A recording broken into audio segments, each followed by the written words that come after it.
Pemirsa, berjumpa lagi bersama Mimin. Kali ini, Mimin akan menceritakan alur film yang membahas tentang kebobrokan sistem sekolah di pedesaan. Film ini rilis di tahun 2019 dan mendapat 6 penghargaan di berbagai negara. Bagaimana ceritanya? Tanpa berlama-lama mari kita mulai mereview film yang berjudul Gaeta Rani.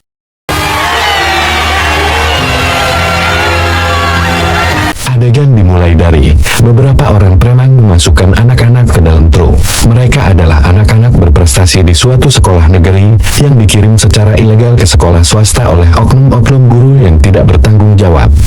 Mereka diperjualbelikan untuk menunjang nama suatu sekolah swasta. Sementara itu, ada 2 orang wanita dan seorang anak perempuan menaiki sebuah bajaj. Mereka menuju ke sekolah negeri tersebut. Sopir bajaj pun terus berbicara. Dia mengeluhkan tentang kebobrokan di sekolah negeri tersebut. Si wanita hanya diam saja, namun dia mendengarkan. Dan benar saja, saat jam pelajaran sebenarnya sudah dimulai, banyak siswa yang bermain di halaman sekolah. Kondisi bangunan sekolah pun juga memprihatinkan. Namun mereka seolah acuh, warga sekitar pun juga demikian. Tidak ketinggalan, para gurunya juga tidak mengajar, juga ada yang mengajar dengan seenaknya. Sekolah yang benar-benar mengerikan. Namun, ada satu orang guru tua yang berbeda. Dia mengajar murid-muridnya dengan baik, satu pemandangan yang berbeda. Dan ketika wanita tersebut telah sampai di kantor staf sekolah, dia bermaksud untuk mendarkan anak yang dia bawa. Namun staf sekolah tidak menghiraukan dan dia malah sibuk bermain handphone. Dia menyuruhnya untuk menunggu wakil kepala sekolah yang tak kunjung datang di jam kerja. Beberapa menit kemudian, wakil kepala sekolah memasuki ruangannya. Wanita itu pun menghadap dan mengatakan bahwa dia akan mendaftarkan seorang siswi. Dia terkejut saat wakil kepala sekolah memberikan tarif pendaftaran yang sangat mahal kepadanya, dan itu termasuk pungli. Mereka saling beradu mulut. Dia tidak menyangka, sekolah negeri yang seharusnya gratis, malah dimanfaatkan oknum guru yang tidak bertanggung jawab. Wanita tersebut dengan marah berjalan keluar dan mengambil pemukul bel sekolah. Dia memukulnya dengan keras.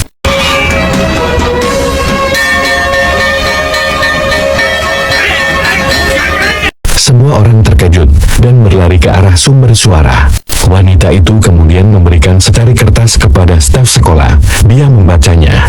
Dan betapa kagetnya dia setelah mengetahui bahwa wanita tersebut adalah kepala sekolah baru mereka bernama Gaeta Rani. Ibu Rani mengumpulkan semua warga sekolah di halaman. Dia memperkenalkan dirinya dan langsung membuat aturan-aturan baru. Setiap murid diwajibkan datang tepat waktu dan harus berada di dalam kelas selama jam pelajaran berlangsung. Dia juga menginspeksi para guru, harus mengajar dengan benar dan tidak makan gaji buta. Para guru pun mulai menggerutu. Mereka tidak suka dengan aturan Rani, mereka lebih senang dengan kebebasan mereka sebelumnya. Rani pun berkeliling ke lingkungan sekolah. Dia mendapati masih banyak siswa yang berada di luar saat jam pelajaran berlangsung. Dia menegur mereka, namun ada seorang siswa yang melah membangkang. Dia tidak ingin mematuhi perintah Rani, dan dia mengancam akan melaporkan Rani kepada ayahnya yang seorang politikus. Sedikit pun Rani tidak pernah takut. Kemudian dia beralih ke sebuah warung kecil yang menjual rokok di dekat sekolahnya. Dia mengingatkan pemilik warung untuk tidak terlalu dekat berjualan rokok di sekolahnya. Namun pemilik warung tidak mau menghiraukan dan malah menyepelekan. Rani pun marah. Dia menghancurkan semua dagangan pemilik warung.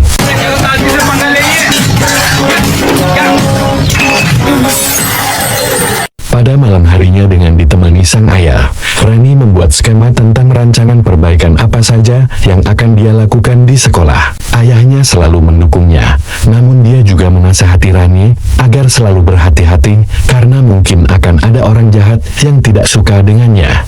Keesokan paginya, dia pergi ke sekolah dengan tukang bajai yang sama. Tukang bajai itu bercerita bahwa di sekolah tujuan Rani ada kepala sekolah yang baru, namun dia tidak tahu bahwa orang tersebut adalah penumpangnya sendiri. Rani memasuki ruang guru. Dia bertemu dengan guru yang dia lihat sebelumnya. Dia sangat respek kepada guru tersebut dan meminta doa darinya. Dan ketika Rani sedang berpidato di hadapan warga sekolah, ada seorang lelaki di dalam mobil yang memperhatikannya di luar sekolah. Rupanya dia adalah Ralingam. Dia adalah pemilik sekolah swasta terbesar di kawasan tersebut. Dia sangat jahat dan licik.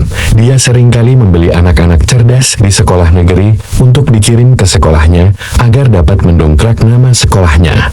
Ralingam memanggil anak buahnya. Dia mengirimnya untuk memata-matai Rani di sekolah. Sementara itu, Rani didatangi oleh orang tua siswa yang dia tegur sebelumnya.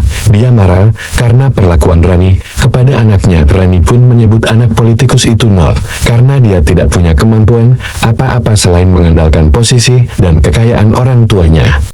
Anak tersebut seketika marah kepada Rani. Dia kembali ke kelas dan akan membuktikan bahwa dia juga bisa menjadi apa-apa tanpa nama ayahnya. Beberapa hari kemudian, Rani mengumpulkan para orang tua siswa yang sebagian pernah bersekolah di sana. Dia menanyakan pada mereka, apakah ada perubahan di sekolah ini ketika mereka bersekolah sampai saat ini. Jawaban mereka semua pun sama, bahwa tidak ada sama sekali. Sekolah ini tetaplah bobrok dan terbelakang, baik dari segi bangunan maupun pembelajarannya. Setelah mendengar keluhan para orang tua siswa, dia membuka donasi untuk perbaikan sekolah, dimulai dari dirinya sendiri. Tak lupa dia menelpon pemerintah daerah, guna meminta anggaran dana perbaikan sekolah yang selama ini tidak pernah diberikan. Perbaikan gedung sekolah pun dimulai, semua bergotong royong.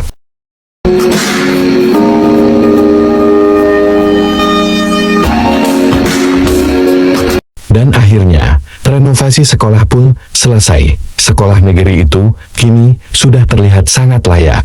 Sementara itu, anak buah Ramalingan datang melapor. Selama dia menjadi mata-mata, banyak yang telah dilakukan Rani di sekolah itu. Ramalingan yang licik pun langsung mengatur siasat untuk menjaga nama sekolahnya.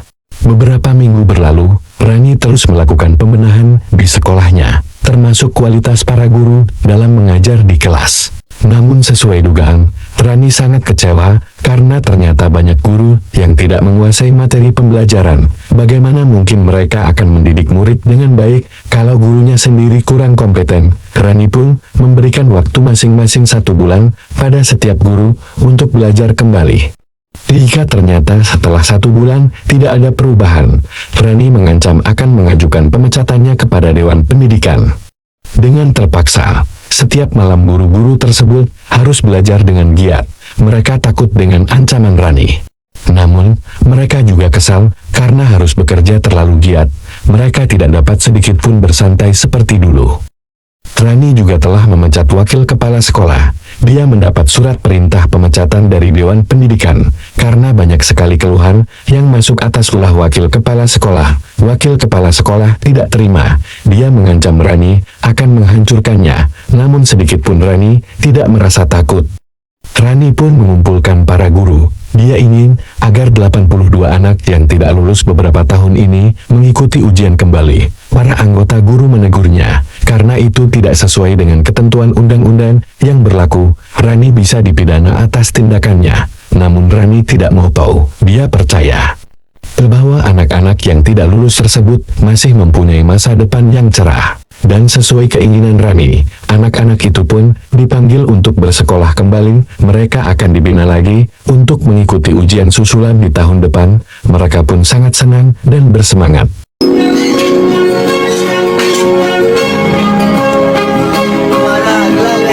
Sore harinya, Ralingam datang ke rumah Rani. Mereka tidak tahu siapa Ralingam. Ralingam pun memperkenalkan diri, dan tanpa basa-basi dia meminta Rani untuk pindah ke sekolahnya dan menawarkan fasilitas terbaik untuk Rani. Namun Rani menolaknya. Dia sama sekali tidak tertarik. Ayah Rani pun mengusir Ralingam. Ralingam marah dan mengancam Rani untuk berhati-hati. Beberapa bulan kemudian, sekolah Rani kedatangan pengawas pusat. Dia ditugaskan untuk menilik sekolah-sekolah negeri dan swasta.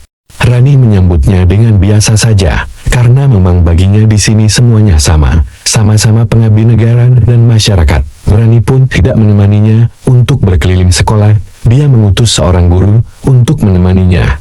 Pengawas pun berkeliling sekolah. Dengan teliti dia mengamati keadaan sekolah, baik dari segi bangunan penataan, proses belajar, kedisiplinan, dan semuanya. Walaupun dia tidak berkomentar apa-apa, namun dia kagum dengan perkembangan pesat sekolah ini. Dia menemui Rani dan mengatakan, jika ada apa-apa, Rani boleh menghubunginya, walaupun tanpa memujinya. Secara tidak langsung dia kagum dengan perubahan yang Rani bawa, dan menyuruh Rani untuk berhati-hati, karena bisa jadi banyak orang akan menjatuhkannya. Rani pun hanya tersenyum dan berterima kasih. Dan benar saja, hanya beberapa jam setelah kepergian pengawas, saat jam makan siang, Rani didatangi oleh beberapa orang preman. Mereka mengunci Rani sendirian di dalam kelas. Semua warga sekolah tidak berani menolongnya, namun Rani masih diam dan tenang. Mereka menyuruh anak-anak pergi untuk memberi pelajaran pada Rani, namun sebelum mereka bisa menyentuh kulit Rani dengan berani, Rani berhasil menghajar mereka semua.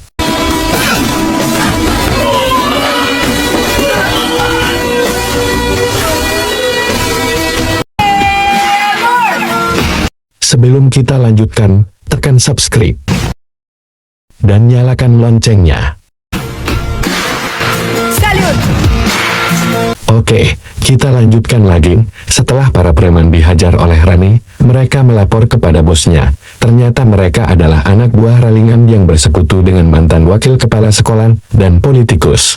Mereka menceritakan bagaimana Rani menghajarnya. Bosnya pun tercengang mendengarnya.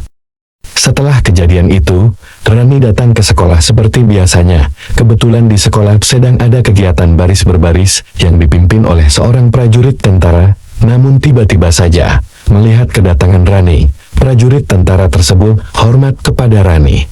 Para guru yang melihatnya terkejut. Mereka ingin tahu siapa Rani sebenarnya. Mereka pun lantas mendatangi prajurit tentara tersebut dan bertanya, ada hubungan apa dia dengan kepala sekolahnya? Prajurit pun menjawab bahwa Rani adalah mantan latannya. Mereka sangat tercengang. Mereka tidak menyangka Rani adalah mantan tentara wanita.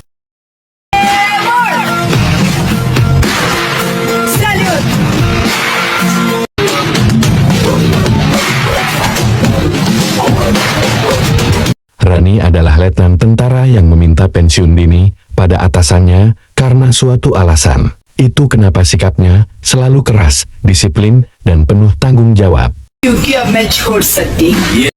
Hari berganti, Ralingam mendapat surat edaran bahwa akan diadakan olimpiade tingkat sekolah dari berbagai cabang pelajaran. Dia mengumpulkan para guru dan menekan mereka agar memenangkan lomba bagaimanapun caranya.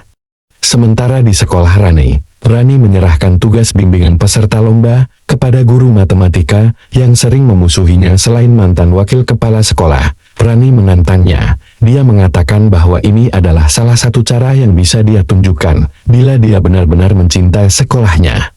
Dia menerimanya dengan kesal. Lomba pun dimulai.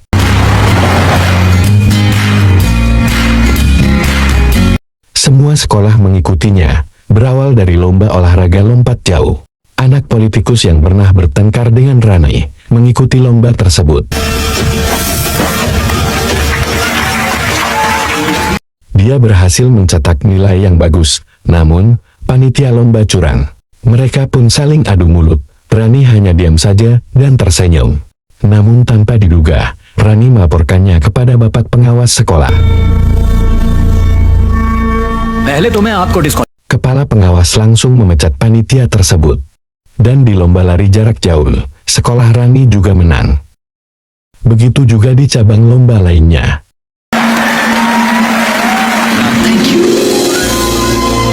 Dan kini, setelah 12 tahun lamanya, sekolah mereka dapat memenangkan perlombaan.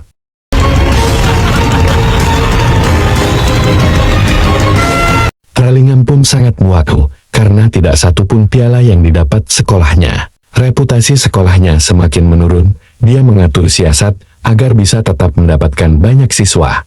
Sementara di sekolah Rani, para warga sekolah sedang menyelenggarakan pesta kemenangan. Kini para guru yang sudah memusuhi Rani sadar bahwa semua yang Rani lakukan adalah untuk kemajuan sekolah, dan mereka juga berperan di dalamnya. Pembagian piala pun dimulai. Anak anggota politikus mendapatkannya dengan bahagia. Orang tuanya pun bangga. Istri politikus sangat terharu. Dia mengucapkan terima kasih kepada Rani dan meminta maaf atas semua yang terjadi. Politikus pun juga menyesali perbuatannya. Pada malam harinya, Rani sedang bersama ayahnya.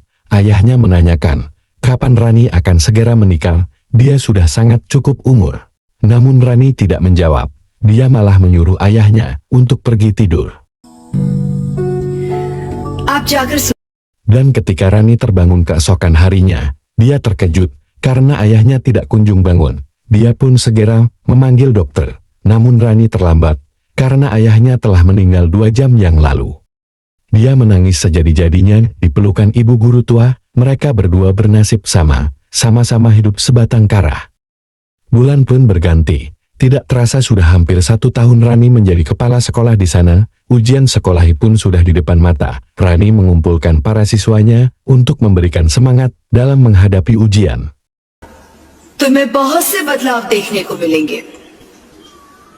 Namun, tinggal beberapa hari ujian dimulai, Rani mendapat laporan dari salah satu guru bahwa kertas soal untuk anak-anak yang mengikuti ujian susulan ditahan oleh pemerintah. Rani pun menjadi gusar. Dan sudah bisa ditebak, ini adalah upaya ralingan untuk menjatuhkan Rani. Di saat waktu ujian tiba, Rani sangat cemas menunggu kedatangan pengawas ujian. Dia takut anak-anak didiknya tidak bisa mengikuti ujian, baik ujian susulan dan ujian tahunan. Namun kekhawatiran Rani terpatahkan. Akhirnya, yang ditunggu-tunggu datang juga. Para pengawas membawakan kertas ujian untuk siswa-siswa Rani. Rani pun sangat lega karena semua siswanya bisa mengikuti ujian dengan baik.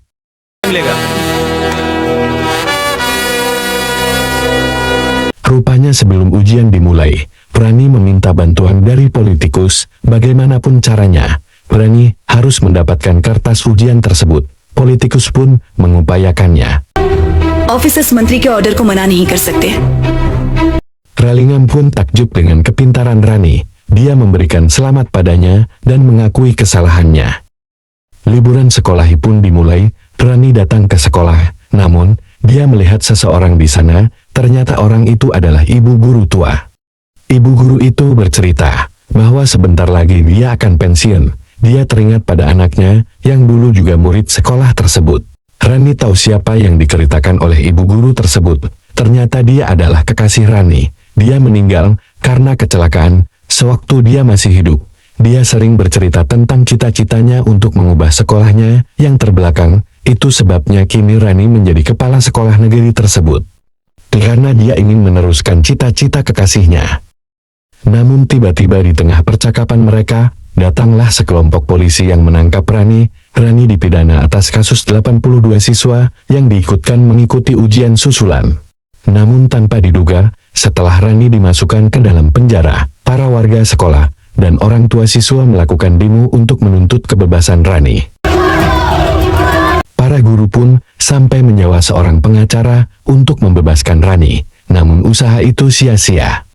Pagi pun tiba, di tengah pendemo yang menunggu, hasil ujian pun juga keluar. Semua siswa Rani lulus dan 79 dari 82 anak yang mengikuti ujian susulan juga lulus. Seorang petugas mendapat telepon dari menteri. Dia mengatakan bahwa menteri meminta pembebasan Rani karena dia telah membuktikan bahwa anak-anak itu pantas untuk mendapatkan ijazah. Semua orang sangat bahagia.